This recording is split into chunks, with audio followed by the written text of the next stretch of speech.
everybody. Sorry, I wasn't quite sure as it started live, so I hope I didn't pause too much there. Hi guys. It's 11 o'clock. Just getting in, but been a busy day. I was actually at my mom's today, but I gotta tell you this really cool story that my cousin posted today, which blew my mind, and I'm gonna post it on my wall after I get done with this story. So as you're hopping on, say hi, let me know that you're here. And at the end, I'm going to give you a few ideas on de-stressing and making things a little less stressful for Thanksgiving, which was what I was going to talk about to begin with. But I really super had to share, and this thing is just like way too close. I don't have this set up right. I don't know why. Anyway. So today on Facebook, one of my cousins posted an article from the Wall Street Journal. Hi, Tim, how are you? Good to see you. You're going to love this. And Deb, surprise, you guys are both on here. Bet you're not together. Deb, are you up north? Are you up in the chilly north? Or are you down here in Rome? Anyway, get back to the story. Anybody that's hopping on, say hi, let me know that you're here. I'm Mary Ellen Shahansky. If you've never been on one of my broadcasts before, welcome. And I got to share a story. It's actually a family story, which is very cool. My cousin, my mother's cousin, it's on my mom's side of the family, has a 1957 Chevy Bel Air. And it is in amazing mint condition. He's had it refurbished, and he had it all gone over not too long ago. But the amazing part of the story is he acquired that car from my grandmother, from my father's mother, which is so cool. And in the story, he just says, a fellow that I used to work with. Anyway, maybe I should just read the story because it's really cool. But he doesn't say in here that this is a whole family connection here. He just talks about he and my dad did work together. My father had a distributorship for a medical supply company, and David was one of the salesmen that worked for him.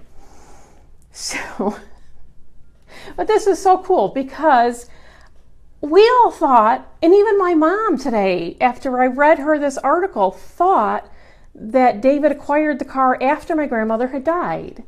But in all reality, he had always admired the car when my grandmother had it. So when she decided, I guess, to get another car, I'll read you the way the article is written. 48 years ago, the mother of a fellow I worked with, the fellow was my dad, came to me with a proposition. She owned a 57 Chevy. And if you guys can think about it, 48 years ago, 57 Chevy, they were all over the place, everywhere. No one knew that the Bel Air would become such a classic car and worth so much money today. I had always wanted to buy it from her, but she'd never been interested in selling. Now she was. She was getting a new car. So she asked if I had $1. This is my grandmother talking to my cousin David. If I had $1. I gave her $1, and she handed me an envelope with the bill of sale and the title for the car. How amazingly sweet is that? I didn't know my grandmother did that. Oh, she parted with it somewhat reluctantly, and the money was less important than it was to find a good home for her car. I promised to take care of it, and I have done so to this day. He actually takes it and puts it in car shows today, and he wins awards at car shows. They used it as their second car for their family way back when. But it is just so cool that this is in the Wall Street Journal today. And there's 12 pictures of him with the car. They show close-ups of all parts of the car. It's really it's just so amazing to have it in the Wall Street Journal. And this is my cousin, and that my grandmother gave it to him for $1.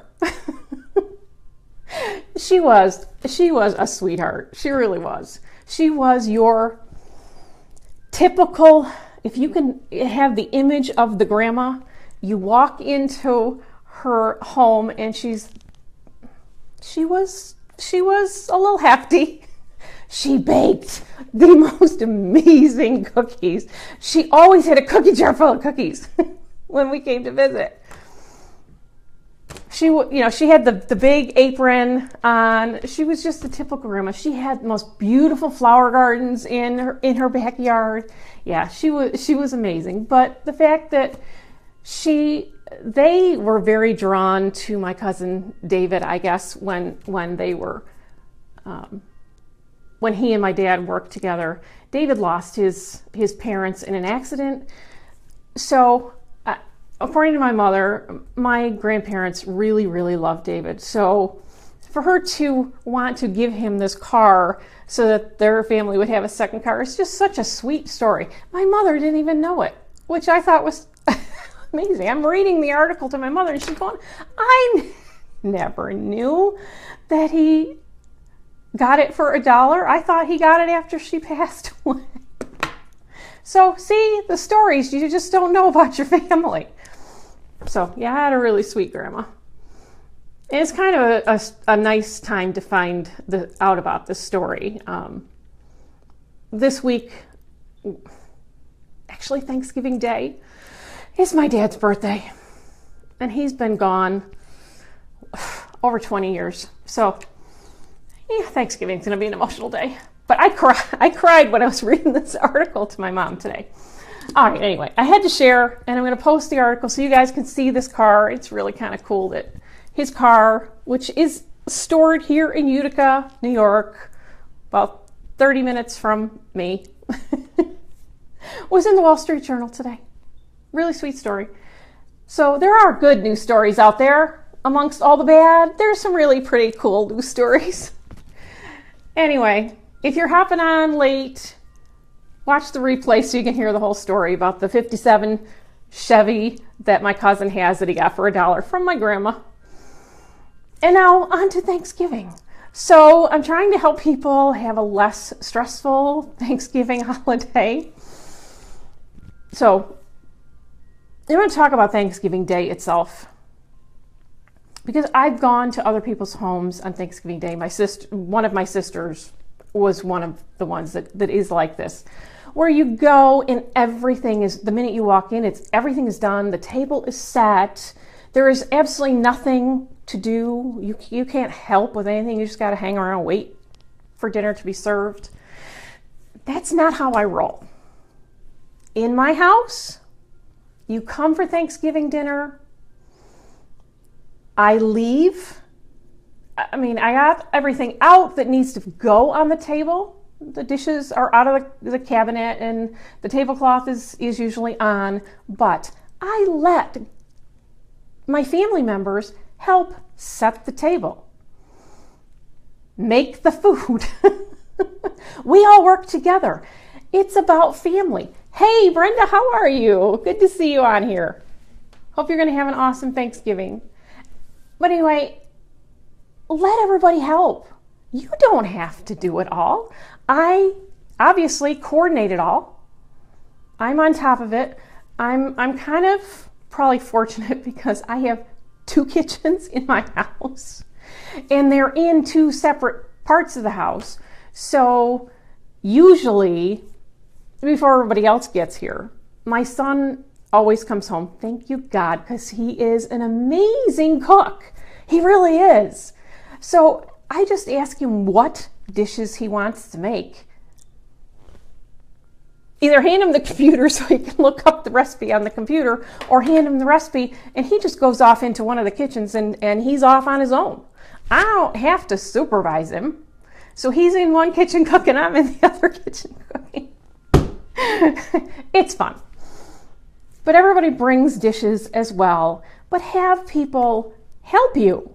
You don't have to do it all. have more fun when they can help you. One of my other sister used to come. Her kids are grown. Two are actually in Florida. There's only one at home. But when they were little, they all used to come, and all the kids would cook. I mean, I had one of my nephews, Steven, he used to make the rolls. I mean, not make the rolls. We would mix them up, but he would sit with the dough and he would roll them and put them in the pans to make the rolls. You know, it wasn't about things being perfect. It was about family being together and enjoying being together. The food's always good, even if it doesn't look perfect. You know, perfection, it doesn't have to be. We are going to have an awesome Thanksgiving. Thank you, Brenda, and I hope you do too. I hope you've got lots of family coming, or you're going where there's lots of family. We're going to really enjoy ours.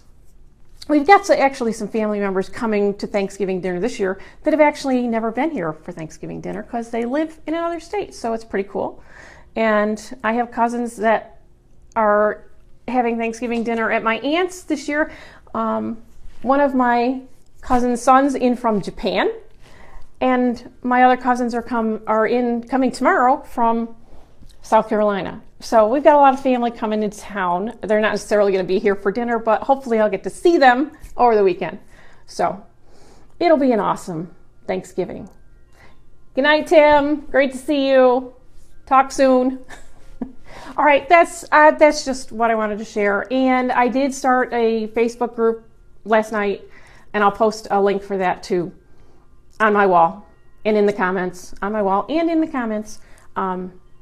Kind of a little support group to get us all through the holidays. A little. Deb, I added you to that group today already. So if you see a Mary Ellen added you to something, that would be me. So anybody that's hopping on the replay, have a wonderful Thanksgiving. I will try and pop on again tomorrow with maybe some other tips and tricks to de-stress your Thanksgiving. And go check my wall. In a few minutes, I'm going to post the link to the story in the Wall Street Journal of my cousin's 57 Chevy that he got for $1 from my grandma.